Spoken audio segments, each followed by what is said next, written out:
Il y a 20 ans que la Fondation Bettencourt-Schuller s'est engagée pour les métiers d'art, dans un moment où il fallait absolument changer le regard de notre pays sur ce trésor qu'il constitue. Paul Valéry a écrit cette magnifique phrase « L'esprit commence et finit au bout des doigts ». Et donc on l'a choisi comme titre de cette exposition. Le choix de notre fondation de venir au Palais de Tokyo repose précisément sur l'idée que les métiers d'art ont leur place sur la scène de la création d'aujourd'hui.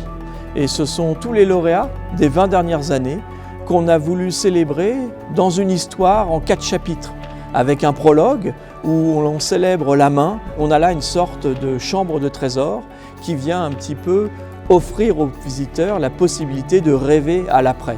L'après, c'est la main dans l'atelier. C'est le nom de la deuxième partie. C'est ce moment où, au fond, on rentre au cœur du processus créatif. Ainsi, la main se saisit de l'outil. Elle est influencée.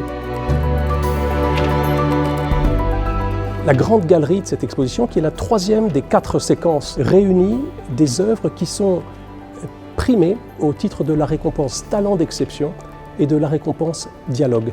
C'est le savoir-faire extraordinaire de l'artisan qui entre en résonance avec des créateurs pour, ensemble, inventer une histoire. Je crois que c'est un moment d'enchantement qui se termine par un petit bouquet final dans une 4e partie, la constellation, où l'on célèbre tout simplement l'action de la Fondation. On s'est engagé en se disant qu'il fallait apporter des réponses aux immenses défis que se pose le secteur des métiers d'art, celui de la formation, de la sensibilisation du public, de la transmission des savoir-faire, du rayonnement international aussi. C'est cet esprit de donner des ailes au talent que nous avons voulu mettre en avant, revaloriser, pousser dans la lumière.